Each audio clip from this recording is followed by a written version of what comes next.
여러분 안녕하십니까. 방송으로 보는 신문 아침의 매일경제가 오늘도 여러분 앞에 와 있습니다. 먼저 조간신문 일면 기사부터 전해드리겠습니다. 오늘 조간신문 거의 모든 신문이요. 이건희 삼성 회장 별세 소식을 다루고 있습니다. 마누라 자식 빼고는 다 버려라. 다 바꿔라. 제가 말을 잘못했네요. 다 바꿔라. 혁신의 거인 잠들다. 이건희 삼성그룹 회장이 생전에 남겼던 말 중에 가장 유명한 표현 중에 하나입니다. 내용 좀 더 보겠습니다. 이건희 삼성그룹 회장 1942년 그리고 2020년 이렇게 돼 있습니다. 1987년 회장에 취임했습니다. 초인류 집념을 담은 신경영 선언 굉장히 주목을 받았죠. 삼성 시가총액 396배 그리고 매출은 39배 성장했다. 우리나라 경제 도약을 일궜다. 이렇게 기사는 평가를 하고 있습니다. 다음은 경향신문 보겠습니다. 이건희 삼성 회장 떠나다 그러면서 2011년 모습이 담긴 사진을 일면에 싣고 있습니다. 아래쪽으로 가겠습니다. 급성심근경색으로 6년 5개월 투병 끝에 별세, 장래는 가족장입니다. 그리고 반도체, 스포츠 분야 등 큰 족적을 남겼다. 이재용 부회장 경영 전면에 나서게 됐다. 이런 내용입니다. 이번엔 조선일보 확인해 보겠습니다. 기사가 이쪽에 있습니다. 라임펀드 관련된 내용이 좀 나와 있습니다. 금감원 라임 조사 계획 룸살롱에서 넘겨줬다. 이게 무슨 소리입니까 도대체. 금감원의 조사 계획과 룸살롱 어울리지 않는 조합이 나타난 겁니다. 금감원 검사역이 계획서를 가져와 청와대 행정관에게 건네주고 옆방에 있던 그 룸살롱 옆방에 있던 김봉현 손에 들어갔다. 이렇게 판결문 내용을 여기서 소개하고 있습니다. 굉장히 논란이 될 수 있는 내용들이 담겨 있습니다. 마지막으로 동아일보 확인해 보겠습니다. 독감 접종 계속 실시한다. 사망과는 인과성이 낮다. 지금 독감 접종 후에 사망 잇따르고 있습니다. 지금 정부가 발표한 숫자에 따르면 50명에 지금 가까이 와 있거든요. 그러나 정부는 사망과 독감 접종 인과성은 낮다라고 판단을 하고 있습니다. 질병청 전문가 분석에 따른 결론이다. 그리고 오늘부터 무료 접종, 여기 나이가 있습니다. 62부터 69세, 여기 무료 접종이 대상자가 됩니다. 그러나 지금 많은 분들 좀 걱정을 하면서 망설이고 있는 거 역시 지금 현실적인 상황입니다. 지금까지 일명기사 짚어봤고요. 오늘도 네 분 패널 자리하셨습니다. 깊숙한 그리고 신문의 행간을 읽어주시기 위해 자리하셨습니다. 한 분씩 소개해드리겠습니다. 먼저 윤경호 MBN 논설위원 나오셨고요. 그 옆에 최경철 매일신문 편집위원 오늘도 자리하셨습니다. 그리고 김정욱 동국대 외래교수 나오셨고요. 오늘 특별히 경제 분야 전문가 좀 모셨습니다. 최유한 경제평론가 자리하셨습니다. 네. 안녕하세요. 네. 안녕하세요.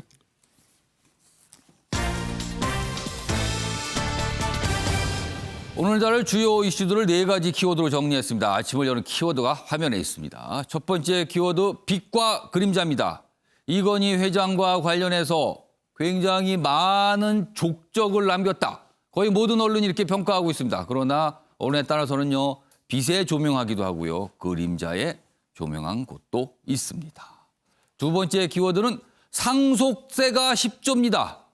이건희 회장이 남긴 삼성그룹 그 회사의 지분들이요. 18조 정도 됩니다. 가치가. 근데 이게 지금 상속 대상이 된 거잖아요. 근데 상속세가 10조로 추정이 되고 있습니다. 세 번째 키워드는 여왕벌입니다.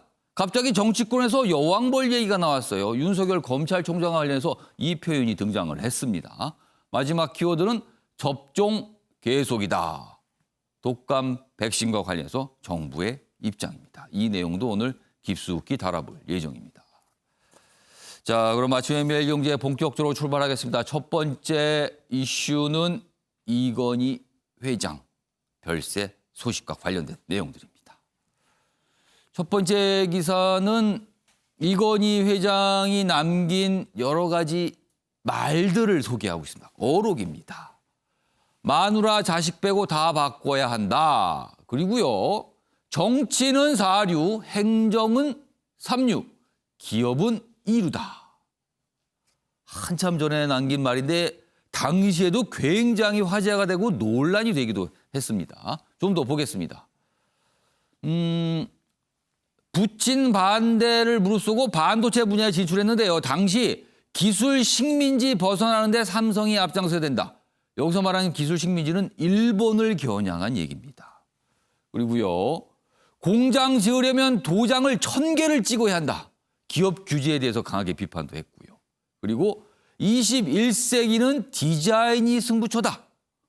뭔가 당시로서는 굉장히 파격적이라 할 수 있을까요? 아니면 너무 좀 멀리 봤다고 할 수 있을까요? 이런 얘기를 했고요.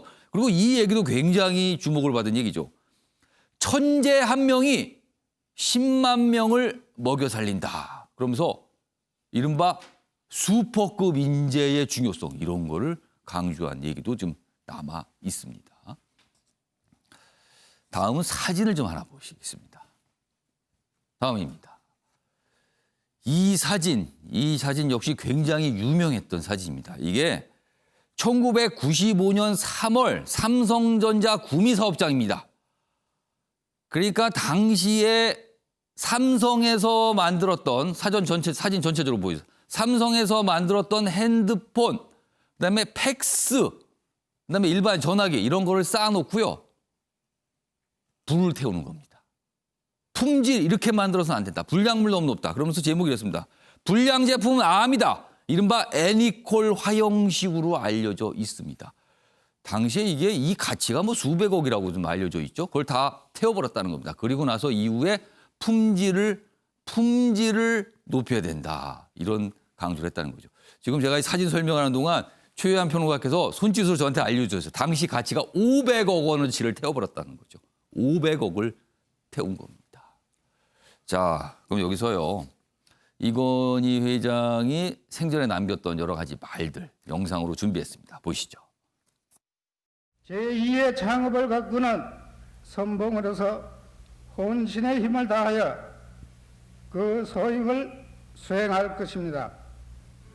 미래지향적이고 도전적인 경영을 통해 삼성을 세계적인 초인류 기업으로 성장시킬 것입니다. 새로이 출범하는 삼성의 제2창업에 찬란한 영광이 돌아오도록 힘차게 전진합시다. 회장 이건희. 바꾸려면 철저히 바꿔. 극단적으로 얘기해. 농담이 아니야. 마누라 자식 빼는 건 다 바꿔봐. 그래도 2류 내지 2.5류. 잘 해봐야 1.5류까지는 갈 수 있을지 모르겠다. 그러나 1류는 절대, 내 말에 절대라는 용어를 여간해서 잘 안 써요. 절대 안 된다. 지금 안 변합니다. 우리나라 교육제도, 기술개발력, 교육과 같이 하는 있지만 인재들을 더 천재화시켜서 키워야죠. 정말 요 앞으로 몇 년, 10년 사이에 정신 안 차리고 있으면 금방 뒤지겠다 하는 느낌이 들어서.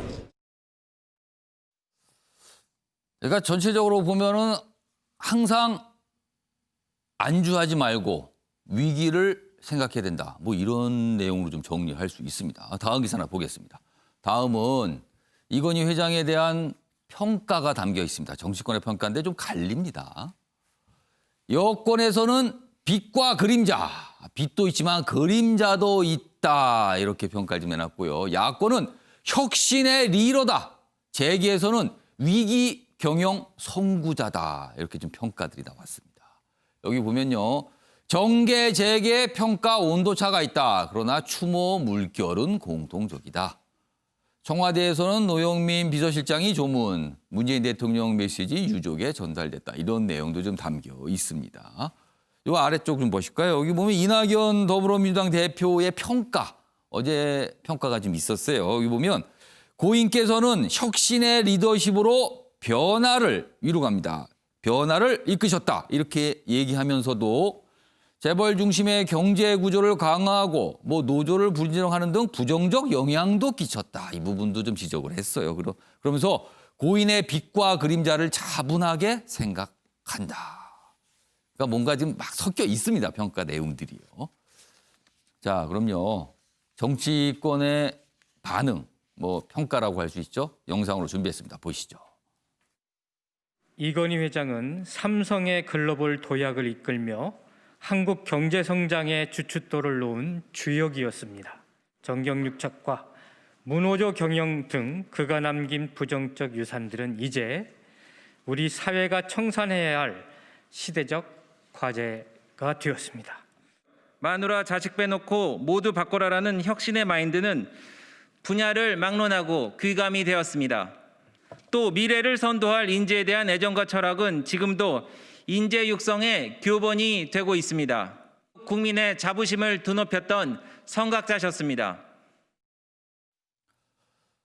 자, 정치권의 평가도 조금씩 어떤 추모 분위기는 분명히 공통점이지만은 조금씩 결이 좀 다릅니다. 자, 오늘 윤경호 위원님과 최유한 평론가께 질문을 좀 미리 드렸습니다. 이건희 회장에 대한 평가 해주시면서 어떤 표현을 좀 적어주시라고 미리 질문 좀 드렸습니다. 먼저 윤경호 위원께서는 어떻게 평가하시겠습니까? 예, 딱 한 단어를 고르라 그러면 저는 초인류를 예, 고르고 싶어요. 조인류. 예. 찾아보니까 이건희 회장이 87년에 선친인 이병철 회장이 돌아가신 후에 회장 승계하고 회장으로 취임할 때 벌써 그 단어를 썼어요. 예, 앞으로 삼성을 세계 초인류 기업으로 만들겠다. 근데 실제로 만들어냈죠. 예, 예, 이건희 회장이 회장으로서 삼성을 이끈 게 이번 어제 돌아가실 때까지를 따지면 34년 정도 되는데 그 초인류를 통해서 삼성을 세계적인 기업으로 만드는 것과 함께 우리 예. 국민에게도 우리도 1등을 할 수 있다. 세계에서 1등을 할 수 있다. 예, 이 자신감을 불어넣어준 데 기여를 했다. 저는 그렇게 봅니다. 그 덕분에 예, 기업에서의 삼성전자뿐만 아니라 스포츠에서 손흥민, 문화예술 분야에서 BTS 이런 게 나오는 거에 우리가 익숙해진 게 아닐까라는 생각이 들어요. 그 초인류라는 게 만들어지기까지는 우리 국민 모두에게 1등, 우리도 1등, 세계 1등 할 수 있다는 자신감을 심어주도록 하기까지는 지금 뭐 제목들로 쭉 나왔습니다만 흔히 말하는 역발상, 예, 또 신경영, 마누라와 자식 빼고 다 바꾸라는 것도 예, 그런 신경영, 역발상 이 아주 대표적인 단어고요. 그와 함께 이미 삼성이 세계적인 기업의 반열에 어느 정도 올라섰을 때에도 예. 현실에 안주하지 말고 지금에 안주하지 말고 미래를 향해 가려면 지금 이 위기라는 거를 항상 인식을 해야 된다. 예, 위기론이라는 것도 어찌 보면 왜 잘 나갈 때 위기론이냐라는 반론 속에도 불구하고 나중에 보니 결국 그 미래를 보는 해안이 맞았다 이런 거고요. 또 하나는 인재 중용 이런 것도 굉장히 이건희 회장이 예, 남겨놓은 중요한 족적이죠. 예, 과감한 인재를 발탁을 해서 파격적인 대우를 해주고 또 그 사람이 실제 성과를 내도록 만드는 이런 것들이 긍정적인 측면이라면 이낙연 대표가 빛과 그림자라고 얘기했는데 어느 누구든 공과가 왜 동시에 그렇죠. 없겠습니까? 예, 과의 측면도 있는데 저는 그 과의 측면을 딱 한마디로만 얘기하면 우리 국민에게 또 삼성공화국이라는 이 표현 하나로 삼성공화국. 예, 예. 굳이 어두운 점을 따지자면 비자금, 예, 예, 약간의 탈세, 예, 예, 엑스파일도 있었죠. 예, 그리고 예. 아까 앵커도 얘기했습니다만 문호조 예. 정치도 있었고 또 그 안에 삼성전자의 백혈병 사태, 지금은 다 해결됐습니다. 예, 이런 것들이 쭉 나열이 될 수 있는데 결국 마지막에는 물려받은 이재용 부회장으로 넘어가는 과정에서의 승계 작업의 어떤 무리함 이런 것들도 이제 결국 앞으로 남는 과제인데요. 예, 그렇지만 전 결론을 초인류라는 글씨는 조금 크게 쓰고 삼성공하고 조금 작게 썼습니다. 방점을 거기다 두셨군요. 예, 지금은 공이 과보다는 조금 더 크게 보여야 되는 시점이 아닌가라는 생각을 합니다. 그러니까 이건희 회장에 대한 평가를 한 단어를 고르신다면 초인류라는 단어를 고르겠다 이렇게 좀 말씀을 해주셨어요. 자, 최영 평론가께서는 경계인이다 이렇게 쓰셨어요. 어떤 의미입니까? 이 경계인이라는 단어는 1992년인가 그 독일의 송두일 교수가 한국에 들어와서 다시 돌아갈 때 이야기한 겁니다. 그러니까 어느 쪽에도 속하지 못하는 중간적인 입장에 서 있는 학자의 고뇌를 담은 이야기인데 저는 조금 다른 차원에서 경계인이라고 생각을 했어요. 예.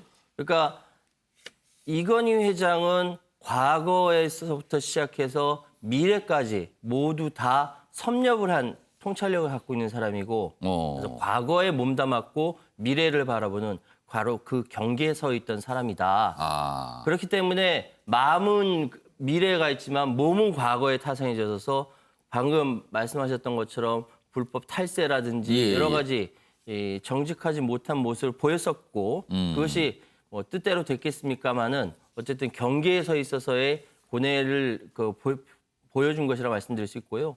지금 제가 또한 기업과 정치라고 또 따로 표현했는데 대한민국은 기업하는 사람이 정치하고 정치하는 사람이 기업하는 혼재되었던 과거가 있었습니다. 삼성 역시 그 부분에서 자유롭지 않았고요. 그러니까 총체적으로 표현하자면 저는 이건희 회장은 경계인이다라고 말씀드리고 싶은데 정확히 말씀드리면 1987년도에 회장으로 이렇게 취임하게 됐을 때 삼성도 변화했지만 대한민국도 변화했습니다. 87년 6월 항쟁을 통해서 대한민국 그 이후로 민주주의 사회로 접어들었고요. 이후에 경제가 급속하게 발전하게 됐고요. 또한 삼성도 이병철 시대가 저물고 이건희 회장이 취임하면서 급속하게 변화하는 시대를 맞게 됐죠. 그렇다고 한다면은 대한민국은 삼성에 비쳤고 삼성 역시 대한민국에 비쳤다. 이것이 경계에 서 있는 사람이 오고 가면서 과거와 현재 미래를 오고 가면서 전체를 조망하면서 살아왔었고 그 결과가 지금 삼성이라는 삼성 이건이라는 거인이 퇴장하는 이 시기까지 오게 된 것입니다. 그래서 총체적으로 평가할 때는 경계인이라고 표현했는데 앞으로 이 과제 남아있는 이 과제 미래에 대해서 이재용 부회장이 어떻게 생각할 것인가 기업과 정치의 관계에서 이재용 부회장이 어떻게 생각할 것인가 과거에 있었던 DNA를 어떻게 창조적으로 받아들여서 긍정적인 유산으로 이어갈 것인가 하는 것은 이재용 부회장의 어깨에 오롯이 남아있다 이렇게 말씀드리겠습니다. 그래서 경계인이란 표현으로 평가를 좀 남겨주셨습니다. 자, 다음은 좀 빈소와 관련된 기사가 좀 있습니다. 보겠습니다. 다음 기사 보겠습니다. 최대한 간소하게 나흘간 원불교식 가족장으로 치를 예정입니다. 지금 여기 빈소가 차려진 삼성 서울병원 이렇게 돼 있고요. 여기 보시면 코로나로 50인 미만 제한이 되죠. 여전히 좀 이 코로나 거리두기가 실시되고 있으니까요. 여기 보면 어제 많은 분들이 발길을 찾았다. 그리고 오늘 10시부터 사장단 조문이 예정돼 있다. 이런 내용이 지금 담겨 있습니다. 지금 방금 전해드렸지만 빈소가 삼성 서울병에 좀 마련이 돼 있고요. 그리고 조문을 사용했지만 각계계층에서 지금 빈소를 찾고 있는 상황입니다. 삼성 서울병에 나가 있는 정태진 기자 연결해서 현장 상황 들어보도록 하겠습니다. 정 기자, 지금 상황 좀 전해주시죠. 네, 저는 고 이건희 삼성그룹 회장의 빈소가 마련된 서울 삼성병원 장례식장에 나와 있습니다. 어제 새벽 3시 59분쯤 향년 78세의 나이로 별세한 고인은 지난 2014년부터 서울 삼성병원에 입원해 치료를 받아왔는데 빈소 또한 이곳 장례식장 지하 2층 3개의 방을 합쳐 마련됐습니다. 삼성 측이 장례는 고인과 유가족의 뜻에 따라 간소하게 가족장으로 치르기로 했다고 밝힌 만큼 어제는 가족과 친지들의 조문이 이루어졌습니다. 상주인 이재용 삼성전자 부회장은 어제 오후 5시쯤 직접 운전해 아들, 딸과 함께 빈소를 찾았습니다. 검은 양복과 검은 넥타이 차림의 이 부회장은 굳은 표정으로 아무 말 없이 장례식장 지하로 향했습니다. 고인의 조카죠. 이재현 CJ그룹 회장을 비롯해 범현대가인 정몽윤 현대해상 회장, 정몽규 HDC 회장 등 일부 재계 인사가 빈소를 찾았습니다. 예, 정 기자, 어제 문재인 대통령도 유족들에게 애도의 뜻을 전하지 않았습니까? 그리고 비서실장도 조문을 다녀갔고요. 그 상황은 어떻습니까? 네, 그렇습니다. 어제 오후 7시 25분쯤 노영민 대통령 비서실장과 이호승 청와대 정교수석이 빈소를 찾았습니다. 문재인 대통령의 메시지를 유족들에게 전하고 약 10분 뒤인 오후 7시 35분쯤 빈소를 떠났습니다. 또 이재명 경기도지사도 빈소를 찾아 한 시대의 별이신데 명복을 빈다고 애도의 뜻을 표했습니다. 오늘 공식 조문 시간은 오전 10시부터입니다. 오늘 삼성그룹 전현직 사장단과 관계사 등의 조문이 이뤄질 예정인데 정재계 및 각계 인사들도 시간 조율을 통해 오늘 중 빈소를 다녀갈 것으로 보입니다. 고 이건희 회장의 입관식은 공식 조문 시간에 앞서 오늘 오전 9시부터 10시 사이에 진행될 예정입니다. 발의는 모레로 예정되어 있습니다. 지금까지 서울 일원동 삼성병원에서 MBN 뉴스 정태진입니다. 네, 정태진 기자 수고하셨습니다. 자, 그러면요. 삼성그룹과 관련해서 승계, 상속 이런 문제가 좀 남아 있거든요. 그 내용 지금부터 좀 보겠습니다. 이재용 총수 시대 열렸지만 하니까 이제 과제가 있다는 거죠. 삼성 지배구조 개편은 가시밭길이다. 가시밭길이다. 여기 보면요. 막대한 상속세 그리고 좀 재판이 남아 있죠. 이 부분이 좀 부담이라는 거죠. 그리고 삼성생명법, 지금 삼성생명이 갖고 있는 삼성전자단 지분 문제, 뭐 이런 게 또 남아 있어요, 과제로. 뭐 해외 첨단 기업 투자 가로막혀 있다. 여기 보면 아랫부분 좀 가겠습니다. 여기 이제 밑줄이 세 곳에 그어져 있는데 지금 상속세와 관련된 내용입니다. 보시면 이건희 회장 보유 지분이 총 18조가 넘습니다. 이 부분이 남아 있는 거죠. 그럼 이게 상속 대상이에요. 그런데 지금 현행 상속세율을 적용하게 되면 밑으로 갑니다. 현재가로 추산 시 상속세는 10조 9천억 원을 넘게 됩니다. 엄청난 금액입니다. 밑으로 갑니다. 그렇다면 이 상속세 엄청난 거액인데 어떻게 납부할 수 있을까? 5년에 걸쳐 나눠내는 연부 연납 활용하지 않을까? 뭐 이런 전망이 좀 있습니다. 다음 내용 보겠습니다. 자, 여기 뭐 역시 이제 상속세 얘기가 있어요. 여기 보면 주식가치 18조, 상속세만 10조인데 이 10조라는 규모가 시청자 여러분께서 얼른 쉽게 이렇게 뭐 다가오지 않을 수도 있는데 이 정도 금액입니다. 전 국민이 3년간 낸 상속세하고 맞먹는답니다. 그러니까 엄청난 금액이라는 거죠. 세금 마련 이후에 주식 일부 매각을 할 땐 지배구조에 영향을 미칠 수가 있다. 그리고 삼성생명이 갖고 있는 지분, 지금 이 금융기업들은 3% 룰 이런 게 좀 설정이 되거든요. 그래서 그 이상 갖고 있는 지분은 팔아야 된다. 뭐 이런 내용들이 추진 중인데 그렇다면은 변수가 될 수 있다는 거 지배구조예요. 다음은 그림을 좀 알아보겠습니다. 여기 보시면 지금 삼성그룹의 지배구조에 대해서 설명이 나와 있는 그림입니다. 여기 보면 이건희 회장, 이재용 부회장 등등등 일가 이렇게 표시가 돼 있죠. 여기 보면 일단 가장 큰 기업이 삼성전자입니다. 삼성전자가 전체적으로 5% 정도의 지분을 갖고 있는데 그중에 4.2%가 이건희 회장의 지분입니다. 이게 지금 문제인 거예요. 이걸 어떻게 할 것인가. 이게 상속 대상이 됐잖아요. 그 나머지 보면 삼성전자가 다른 기업들의 지분을 갖고 있죠. 그리고 또 이쪽으로 가겠습니다. 여기 보면 삼성물산 쪽을 33.4%를 갖고 있습니다. 그리고 여기 가로 표시된 거는 이건희 회장의 지분이고요. 삼성물산이 삼성생명을 지분을 19% 정도 갖고 있죠.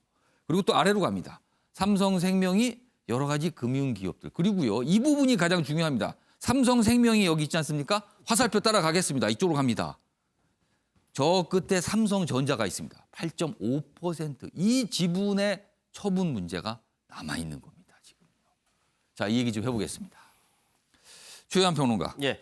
지금 이런 승계 작업이 어느 정도까지 지금 진행이 돼 있는 상태입니까? 그러니까 뭐 사실 좀 냉소적으로 이야기하는 사람들은요. 이건희 회장 돌아가셨다라고 하니까 아이고 승계 작업 끝났나 보다. 예. 이런 식으로까지 이야기하는 사람들이 많았어요. 예. 그러니까 이건희 회장의 아까 말씀하신 빛과 그림자 중에 그림자에 해당하는 부분이 승계 부분에 대해서 명확하게 나오지 않기 때문에 그런 것이고요. 지금 상황이 방금 말씀하셨습니다만 지금 10조라는 돈 정확하게 말씀드리면 지금 전체 주식이 18조 2천억 원 되니까 10조 9천억 원이 넘는 돈을 상속세를 내야 되는데 이걸 어디서 내겠습니까? 정말 이건 뭐 삼성이 아니라 그 이상이라 하더라도 좀 어려울 텐데 결국은 상속 재산이 30억 원 이상이면은 최고 세율이 50%고요.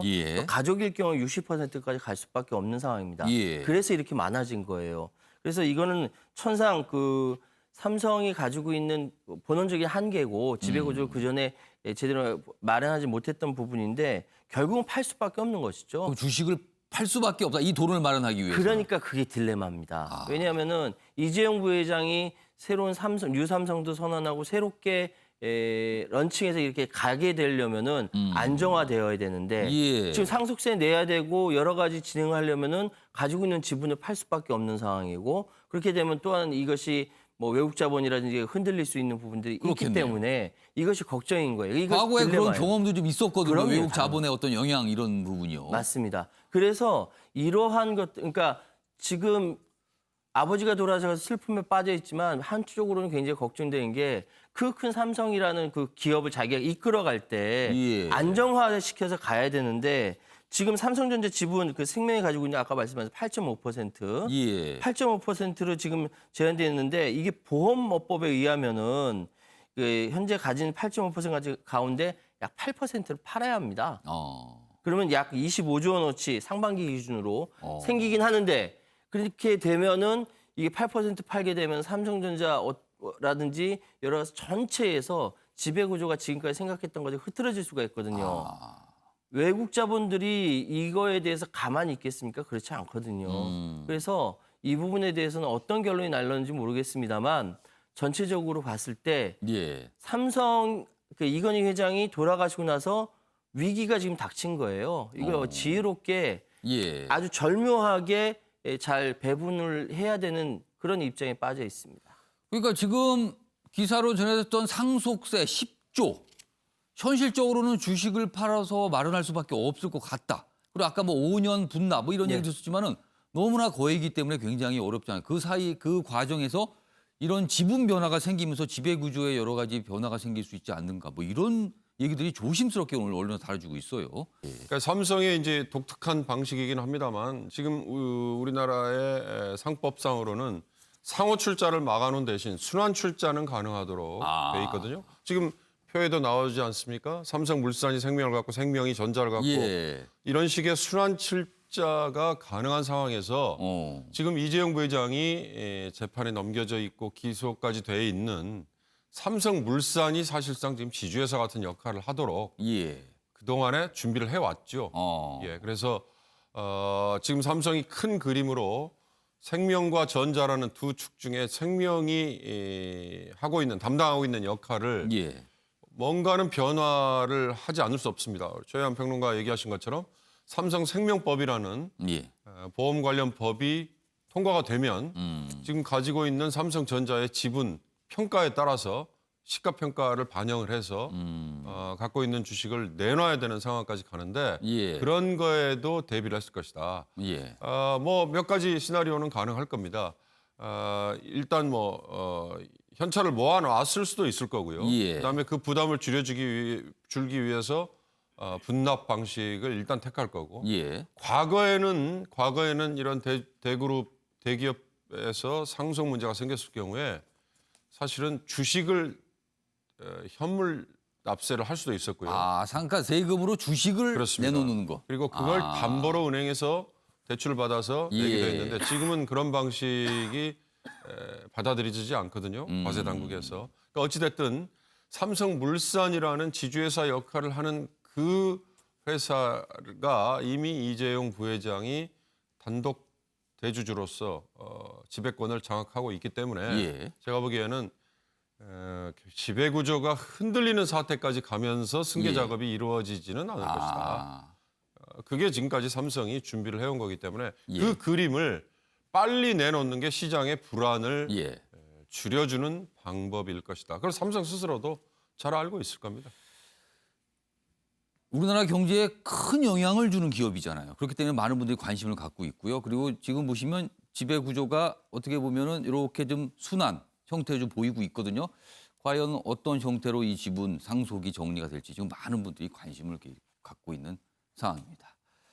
자, 이건희 회장 별세 수식과 관련된 내용은 이 정도로 좀 마무리하고요.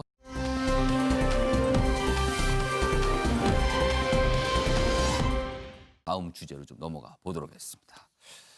정치권, 요즘에 몇몇 인물들 꽤 주목을 받고 있죠? 그런데 공통점이 있습니다. 이 인물들에는요. 보겠습니다. 일단 새 인물 영입은 당 밖에서. 제목이 이렇죠? 여기서 말하는 당은 제1야당인 국민의힘을 말합니다.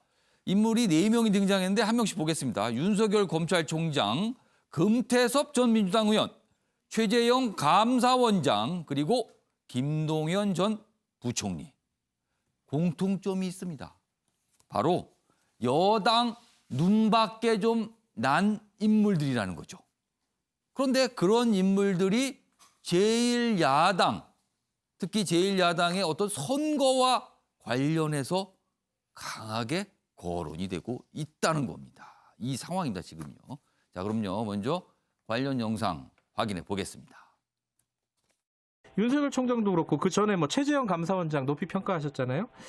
뭐 김동연 전 경제부총리도 그 전에 뭐 여러 가지로 평가를 받았던 분인데 이 영입 가능성 있다고 보세요? 어떻게 보십니까 이 부분? 저는 그것 자체가 예. 그분들의 이 제대로 된 직무 수행을 폄훼하는 발상들이다 이렇게 보고 있습니다. 윤 총장이나 최 감사원장이나 그분들의 직분을 다하기 위해서 노력하는 것이고 네. 거기에 대해서 국민들이 평가를 하는 것이지 네.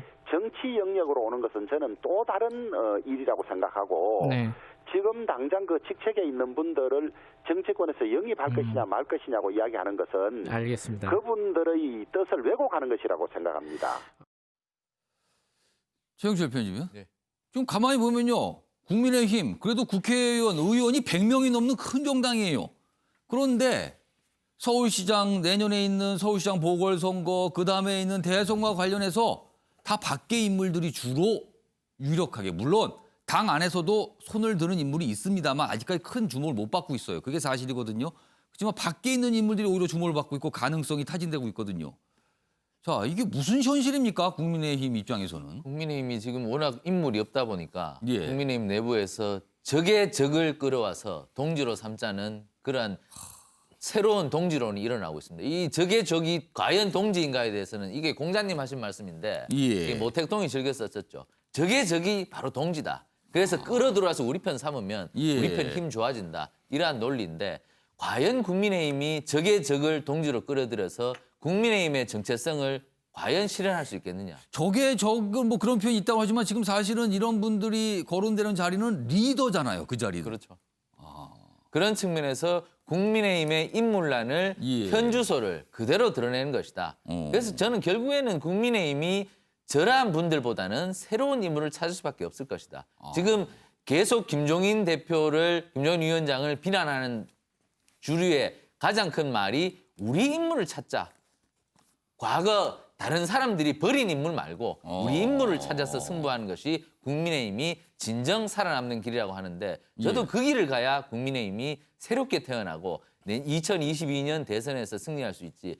남이 쓰던 사람을 데리고 와서 우리 대표 간판으로 내밀어서 결국 되겠느냐. 아까 이건희 회장 말씀도 계속 들어봤습니다만 예. 창조적인 인물이 아니고는 승부하지 못한다. 창조성이 없는 정당은 결국 선택받지 못한다. 저는 이렇게 생각합니다. 근데 당 안에서 지금까지 못 찾으니까 자꾸 이렇게 거론되는 거 아닙니까? 근데 가능할까요, 앞으로? 뭐 내년 서울시장, 부산시장까지 선거까지가 그래도 한 6개월 남았고 예. 그리고 대선까지는 또 많은 시간이 남았기 때문에 그 준비 기간을 통해서 국민의힘이 새로운 모습을 보여야 된다. 지금 저 인물로 심판받겠다면은 국민의힘은 뒷걸음질 치는 것이다. 이렇게밖에 볼 수 없겠죠. 자, 이렇게 지금 4명의 인물 여기 뭐 화면에 지금 등장했는데 특히요 맨 앞에 있는 윤석열 검찰총장 요즘 굉장히 주목받고 있죠. 여건 야건 다 주시를 하고 있는 상황입니다. 관점은 다르지만요. 다음 내용 보겠습니다. 일단 사진부터 좀 봐주실까요? 화환입니다. 화환이요. 지금 사진에서는 요만큼만 담겼잖아요. 저 끝까지 있습니다. 지금 안 보입니다. 끝이 안 보이네.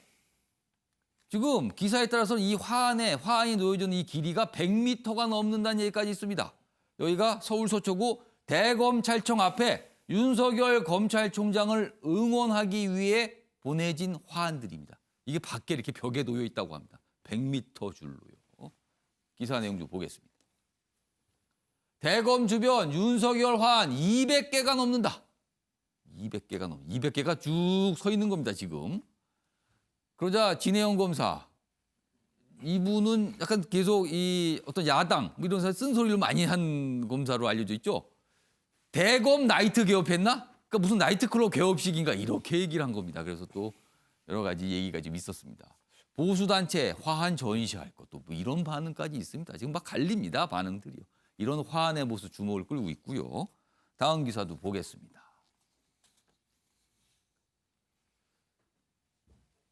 윤석열 검찰총장 지난주죠. 국회에 나와서 퇴임 후 봉사 이 얘기를 딱 꺼냈습니다. 그러자 정치권이 들썩하고 있습니다. 그 봉사의 의미가 과연 무엇일까 이거죠. 정치권 연일 들썩인데 이렇습니다.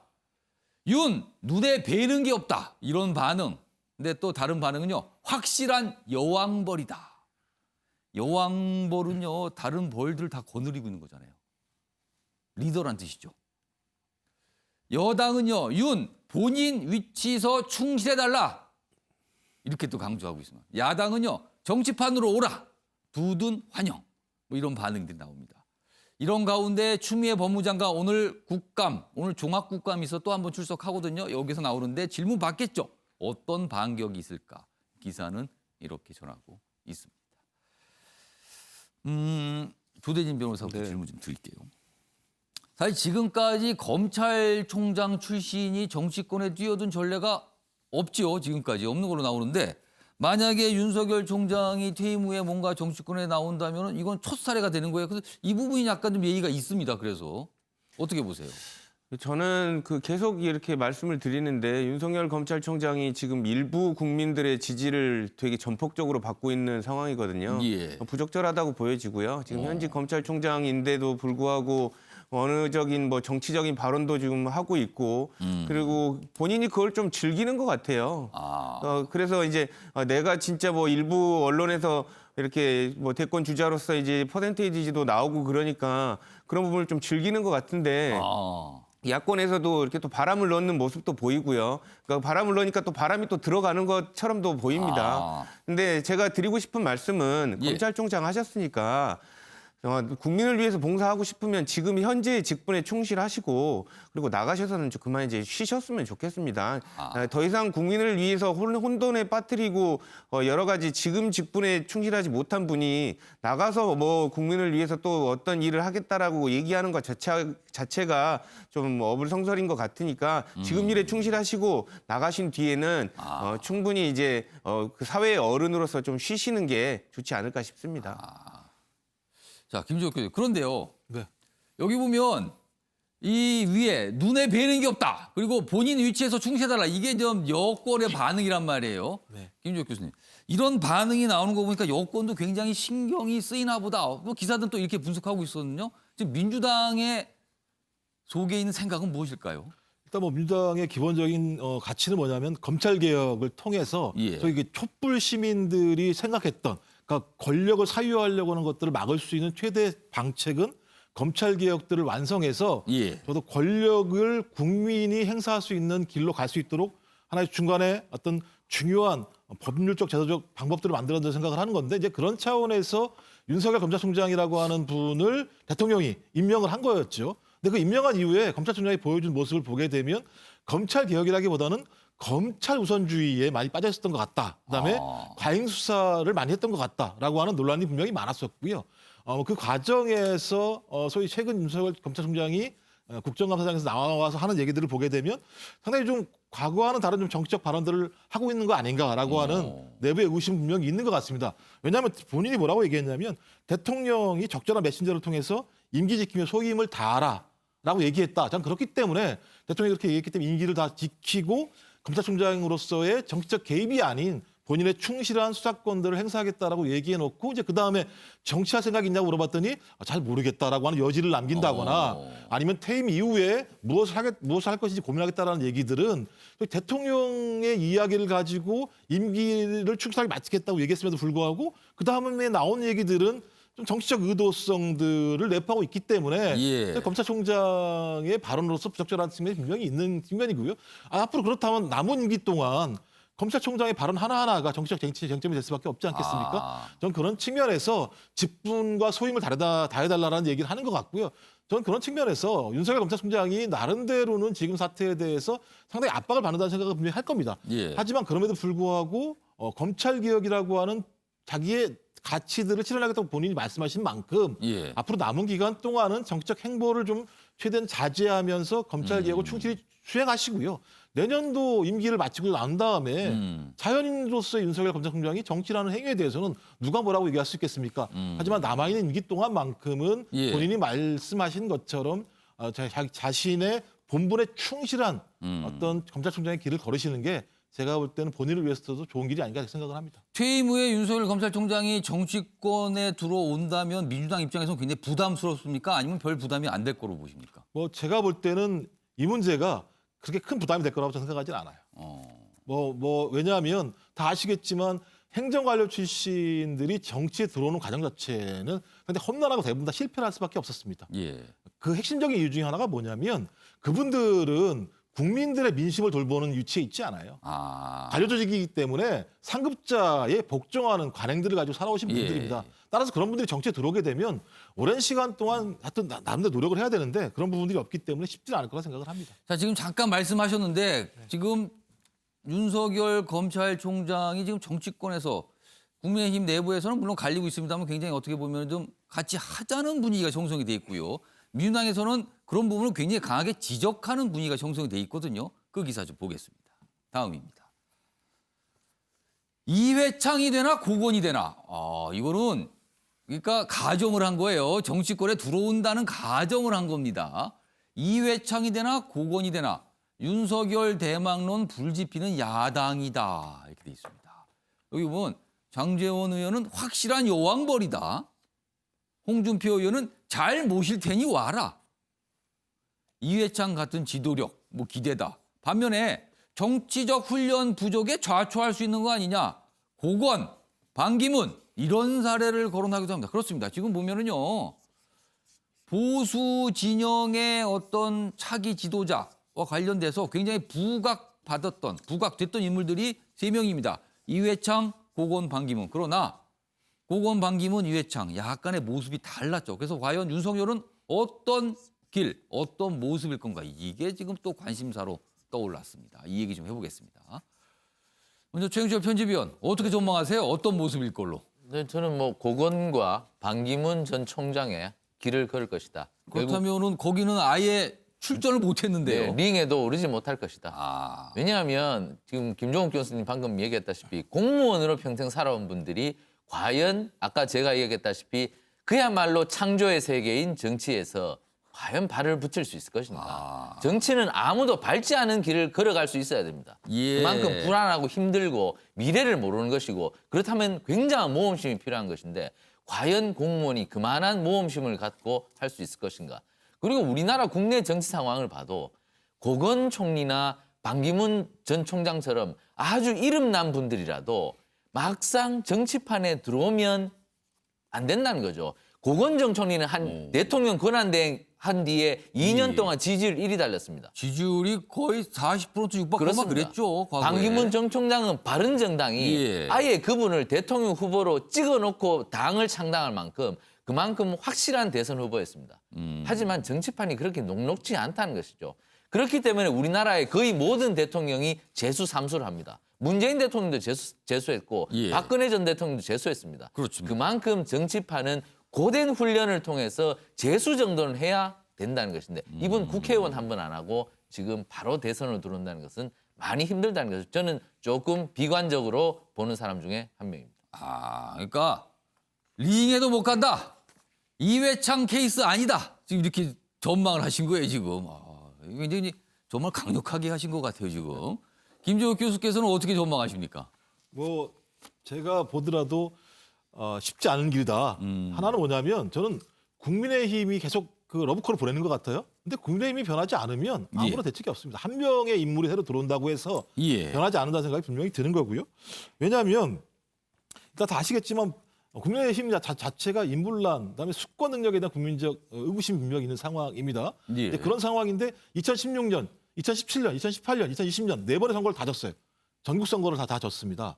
근데 그 와중에서 제가 볼 땐 변화 혁신을 하지 않았어요. 근데 거기에다가 윤석열 검찰총장이라고 하는 지금 사건으로 인해서 지지율이 약간 오르는 후보를 가지고 온다고 해서 저희 국민들이 신뢰할 것인가라고 하는 좀 근본적인 좀 고민이 있고요. 그다음에 김주호 교수님은 약간 각도가 다른 설명이시네요. 그러니까 이런 주자들이, 이런 후보 인물들이 당으로 국민에 들어오더라도 국민의 자체가 바뀌지 않는다면 별다르게 달라질 게 없다, 이렇게 보시는 거네요. 지금도 얘기하는 게 뭐냐면 반문연대예요. 예를 들면 자기의 가치를 얘기하는 게 아니라 현 정부를 반대하는 연대를 통해서 뭘 만들겠다고 하는 선거를 매번 졌어요. 근데 그런 가치를 지금 만들어낼 수 있을까? 제가 볼 때 이런 부분에 대한 그 의구심이 분명히 있는 거고요.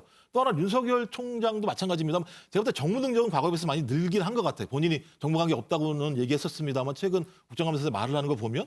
하지만 지금 만약에 그만둔다라고 얘기했을 때 저는 지금 정국에서 검찰총장을 그만둔 자연인 윤석열이 정치권에 살아남을 수 있을 것인가 저는 어렵다고 봐요. 만약에 그리고 임기를 다 마치고 난다고 하더라도 제가 볼 때 8개월 정도밖에 시간이 남지 않습니다.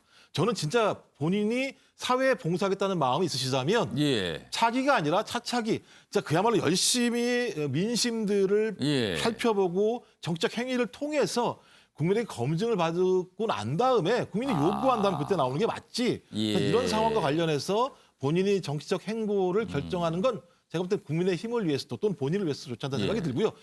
가장 최종적으로는 국민을 위해서도 저는 좋은 선택은 아니라고 생각을 합니다. 자, 이런 가운데 오늘 추미애 법무장관 아까 기사로 잠깐 짧게 소개 들었는데 국회에 다시 출석합니다. 그럼요. 그에 앞서서 지난주에 출석했지만 그때는 윤석열 검찰총장이 국회에 나와서 이야기를 하기 전이었거든요.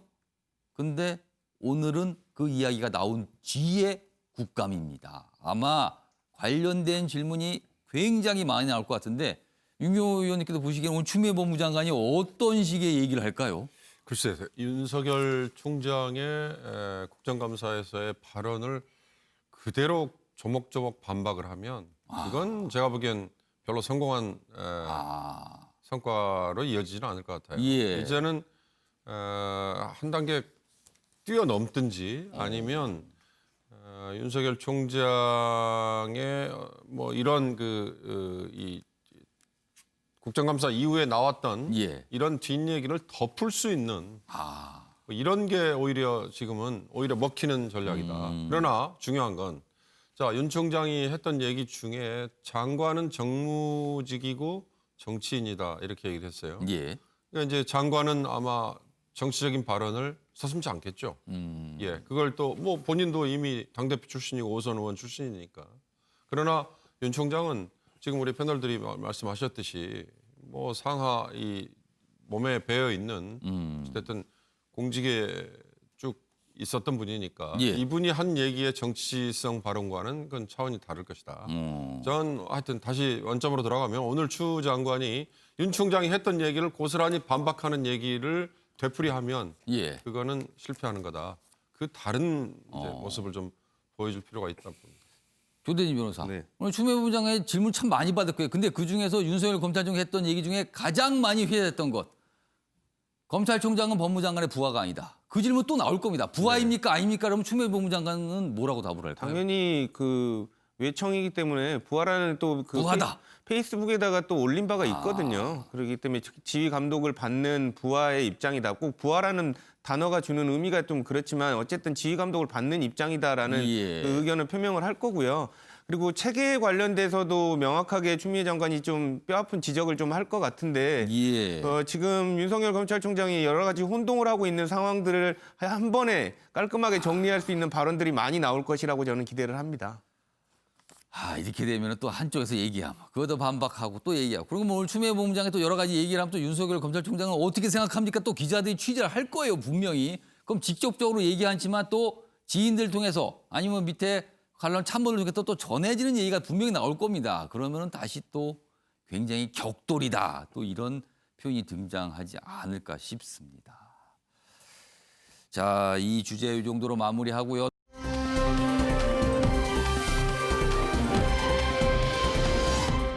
독감 백신 얘기를 지금부터 좀 해보겠습니다. 가라앉지 않는 안전성 우려, 그렇습니다. 독감 백신 접종 후 사망자가 잇따랐거든요. 이거 불안하죠.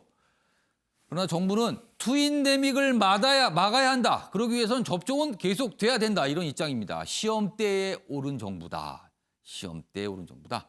여기 보면 정세균 총리, 전문가, 과학적 판단 존중한다. 그리고 예방접종 오늘부터 시작이다. 여기 보면 대상자가 있죠. 62, 69입니다. 박능우 보건복지부 장관, 계절 독감, 해마다 3,000명 사망한다. 백신, 부작용에 비해 접종 이익이 훨씬 크다. 물론 부작용 걱정되지만 그걸 걱정하는 것보다는 이익이 훨씬 크기 때문에 접종 계속돼야 된다는 입장이에요. 코로나 독감 동시 걸리면 사망률이 크게 올라간다. 그리고요, 다음 내용 보겠습니다. 그동안 지난주 보시면 매일 독감 접종 후 사망자 숫자가 나왔거든요. 그런데 정부가 이제는 그렇게 안 한답니다. 백신 접종 사망자 일일 발표 안 하겠다는 정부 이렇게 돼 있습니다. 사망 48명으로 늘어났는데도 발표 주 2회에서 3회로 줄이겠다고 나왔습니다. 그래서 어제는 안 나오고 그 전날 것만 지금 있습니다. 이 상황입니다. 자, 그럼요. 정부 당국자의 설명 들어보겠습니다.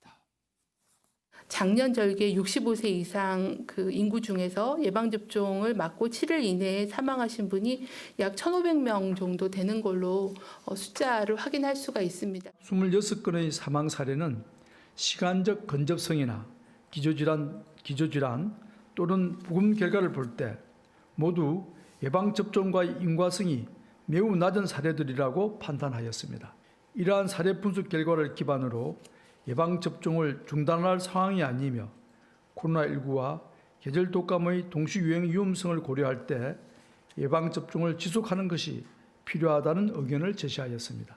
전문가들의 과학적 판단을 존중하여 예정된 일정대로 만 62세부터 69세 어르신에 대한 예방접종을 내일부터 시작합니다. 국민들께서는 전문가들의 판단을 믿고 정부 결정에 따라 예방접종에 계속 참여해 주실 것을 당부드립니다.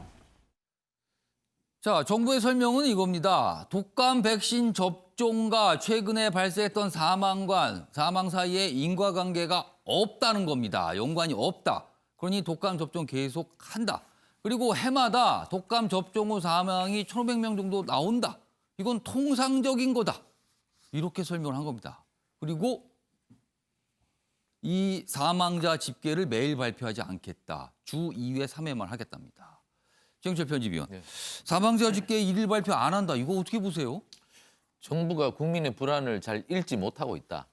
48명이나 이미 숨졌고 그리고 그것이 바로 독감 접종을 한 뒤에 숨졌는 것인데 물론 기저질환이 있다 하더라도 직접적인 사망의 원인은 그 독감 바이러스가 몸에 들어감으로 인해서 사망에 이르게 된 것인데 그 부분에 대해서 무조건 그것은 독감 그 백신과 관계없고 관계 없다는 설명이에요 지금. 그렇습니다. 기저질환과 관계가 있을 것이다. 이렇게 얘기한다면 그것은 국민의 불안을 잃지 못한 것이다. 정부의 불신이 있는 이유는 백신을 상원에 관리해서 그것부터 불신을 가져왔습니다. 그렇기 때문에 정부에 대해서 믿지 못하는 것입니다. 처음에 좀 시작이 그렇게 됐죠. 그렇습니다. 그러고 나서 또 사망자 일일 발표 안 한다고 그러죠. 그리고 지금까지 1,500명이 백신을 맞고 작년에 죽었다는데 그것도 생소한 통계입니다. 그건 얘기 안 했습니다, 정부가.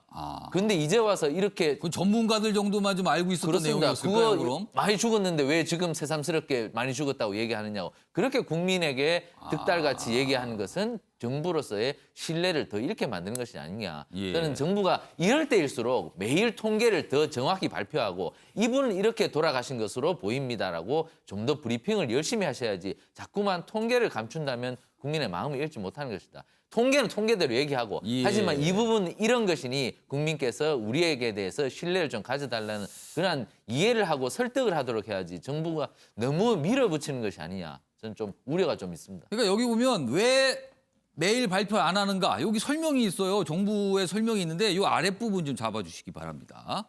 여기 보면 단순 신고 통계로 검증되거나 발표에 시급성이 있는 통계가 아니라고 판단했다는 겁니다. 이거 시급한 통계가 아니라고 판단했다는 거예요. 이 부분은 좀 논란이 있을 수 있을 것 같습니다. 관련 기사 하나 더 보겠습니다. 자, 정부가 독감 백신 접종 계속합니다. 그리고 인과관계 밝혀진 게 없습니다. 맞아도 됩니다. 이렇게 얘기하지만 국민들 입장에서는 불안하죠. 이런 현상이 나타납니다. 수입 백신 있는 병원 어디예요? 접종 유목민까지 등장했다. 그러니까 유목민이라는 거는 이런 백신을 찾아서 돌아다닌다는 뜻이잖아요. 애 데리고 다른 동네 가서 접종했다. 48명 사망에 국산 백신 불신. 아무도 불안한 겁니다. 몸에 들어가잖아요. 그래서 온라인 중심으로 수입산 정보가 본물을 이루고 있다. 이런 부분도 또 위험할 수 있는 거예요. 이게 또 부정확한 정보가 혹시 또 나올 수도 있는 거거든요. 전문가 안전성, 효능 차이 없습니다. 국산과 수입산 차이 없다고 설명합니다. 국산이 순도 더 높은 경우도 있습니다. 이렇게 돼 있고요. 그리고 수입 백신 접종 후 사망자도 있다. 이런 내용까지 담겨 있습니다. 조대진 변호사. 네. 조대진 변호사는 독감 백신 접종 맞으셨어요? 아직 안 맞았습니다. 아직 안 맞으셨어요? 네. 맞으실 계획이신가요? 네, 맞아야죠. 근데 불안하거든요. 사실은 네. 이런 일이 있으니까 지금.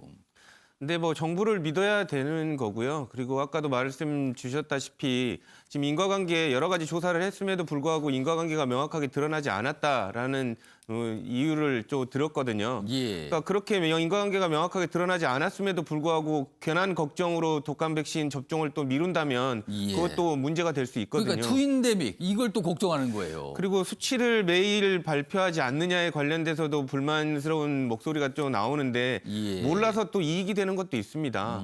그리고 또 아까 말씀 주셨다시피 매년 1,500명 이상씩이 그 독감 백신으로 또 사망을 한 경우도 있다고 예. 또 발표를 했거든요. 그러니까 그거는 정확하게 독감 백신 접종 후 사망 네, 되는 네. 거죠. 예. 그러니까 그런 부분들도 있을 때 보면 예. 일부러 그 국민들이 불안해할 수 있는 통계를 일부러 많이 발표를 해서 호들갑을 떨면 더 불안해할 수 있거든요. 그렇기 예. 때문에 통계를 발표를 하되 이런 부분들을 적절성을 좀 고려하면서 발표하는 것이 그렇게 나쁘다고 보여지지는 않습니다. 네.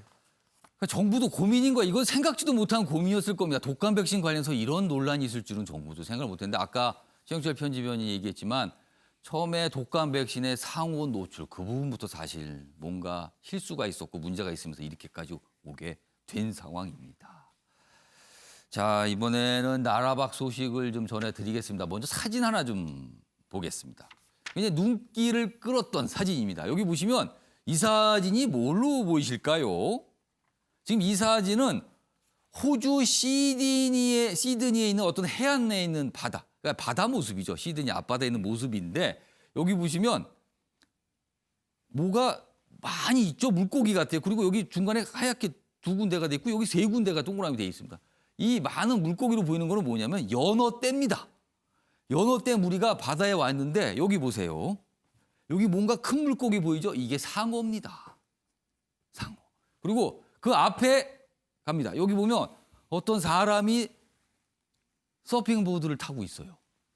그런데 마치 위에서 보니까 이 서핑보드를 보호하기 위해 연어떼가 상어를 둘러싼 것처럼 보입니다. 지금. 이런 사진이 포착됐습니다. 이거는요. 여기는 섬입니다. 섬 여기는. 이런 사진이 포착이 돼서 이게 물론 연어떼가 아마 상어가 무서워서 피한 모습이었겠죠. 그렇지만 위에서 딱 보기에는 저 사람을 보호하는 연어 이렇게 보이는 겁니다. 그래서 이게 카메라에 포착이 됐습니다. 드론에서 찍었다고 합니다. 드론에서. 드론이 아니었으면 또 이런 사진은 안 나왔겠죠. 그래서 주목을 좀 끌었습니다.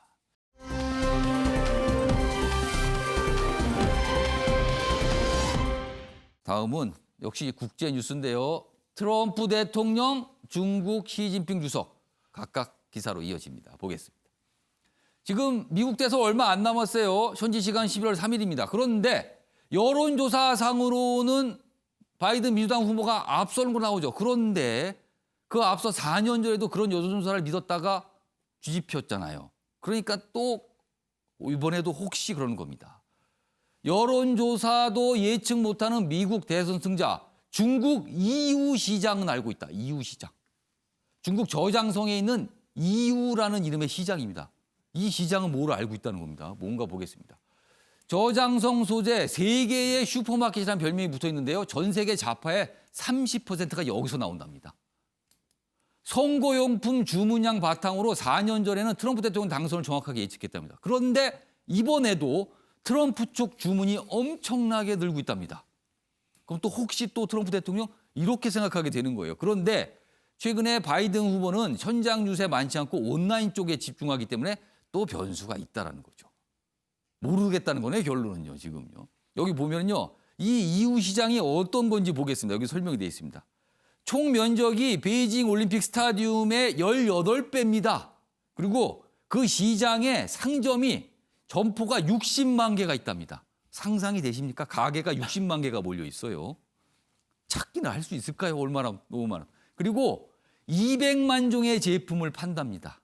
전 세계 30%, 자파의 30%가 여기서 나온답니다. 그리고 앞서도 맞춘 것도 많아요. 여기 보시면 프랑스 월드컵 결승전을 앞두고 프랑스 국기와 목도리 주문량이 많아지자 프랑스가 우승한다 이렇게 찍었는데 맞았답니다. 또 있습니다. 지난 5월 발생한 미국의 인종차별 반대 시위, 이 무렵에 블랙 라이브스 매터 이런 글귀가 있잖아. 이 쓴 티셔츠, 마스크 주문량이 있었는데 이게 엄청나게 많이 팔린 겁니까? 이거 시위 더 가겠다고 예측했는데 역시 맞았다고 합니다. 대단한 예측력입니다. 빅데이터입니다, 말 그대로. 다음 기사 하나 더 보겠습니다. 4년 전 쪽집게 여론조사 기관들, 이번에 트럼프. 많은 여론조사 기관이 4년 틀렸는데 맞춘 곳이 있었거든요. 근데 그곳이 이번에도 트럼프다라고 예측을 했다는 겁니다. 유교 의원님, 이거 어떻게 될까요, 정말? 아무도 모르죠. 그러나 선거 임박할수록 박빙으로 가는 거, 그거는 뭐 웬만한 선거 비슷하죠. 또 그래야 흥행이 되는 거고. 예. 처음부터 아예 뭐 승부가 뻔하다 그러면 투표율도 확 낮아져 버리고요. 저는 뭐 여론조사만 말씀드리자면 라스무센 리포트라는 곳이 트럼프를 계속 우위라고 얘기했던 거, 4년 전에 맞춘 거, 뭐 이런 것 때문에 주목을 끄는 것 같습니다. 그러나 트럼프가 한참 고전을 하고 있을 때 라스무센 리포트가 내놨던 조사 결과, 이거에 대해서는 사람들이 별로 주목하지 않았어요. 그러니까 여론조사라는 거는 아시다시피 신뢰도의 문제인데 모집단을 아주 많이 넓히면 가능하죠. 신뢰도가 높아지죠. 그러나 그건 돈이 많이 들거든요. 시간도 많이 걸리고. 기술적으로 기법을 조금 더 진화시키면 이제 그걸 보존할 수 있죠. 예를 들어서 ARS 방식 같은 거 4년 전에 굉장히 의존을 했지만 지금은 ARS 방식 쓰는 여론조사 기관 아마 거의 없을 겁니다. 사람들이 이거 싫어하는 거 다 알거든요. 거짓으로 답변하는 거 다 알고. 그러니까 결국 어떤 그 흐름을 보여줬느냐, 뭐 이거일 텐데 모르겠습니다. 지금 결국은 제가 보기엔, 제가 뭐 3년간 워싱턴에서 특파원 생활을 해봤습니다만 결국은 미국 선거는 흔히 말하는 스윙 스테이트. 매 선거마다 민주당을 찍을지 공화당을 찍을지를 딱 정해놓지 않고 경합주 왔다 갔다 하는 경합주의 결과에 따라 좌우되는데요. 지금 6개라고 얘기했지만 그 6개 중에 크게 보면 펜실베니아, 그리고 전통적으로 과거에 96년 대통령 선거 이후에 그 주의 승패에 따라서 전체가 달라졌던 곳이 있습니다. 여기가 플로리다거든요. 저는 그 두 군데에 승패가 갈린다 이렇게 보고 있습니다. 여러 가지 예측들이 나오고 있습니다. 그러니까 막판에 모르겠다는 거예요. 결론은 봐야 한다는 거죠. 근데 뭐 그럼 하나만한 예측이 돼버리긴 했습니다만 아무튼 이런 내용들의 기사들이 오늘 많이 있습니다.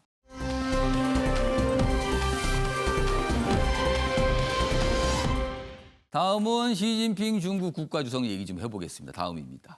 시진핑은 이제 마오가 되고 있다. 마오쩌둥 절대 권력을 갖는다. 뭐 이런 뜻이 될 거예요. 아래쪽으로 갑니다.